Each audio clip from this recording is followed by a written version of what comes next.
My name's Kelly Hawkes and I am the Apprentice of the Year Service Industries. So I completed my apprenticeship with Tereen Ltd, which is a care company.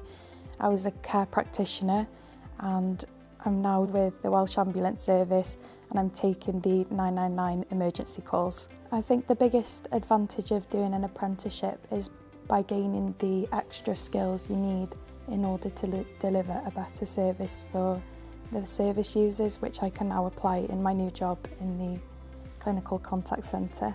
So my assessor, Kerry Brown, she made things really fun when I was learning my apprenticeship.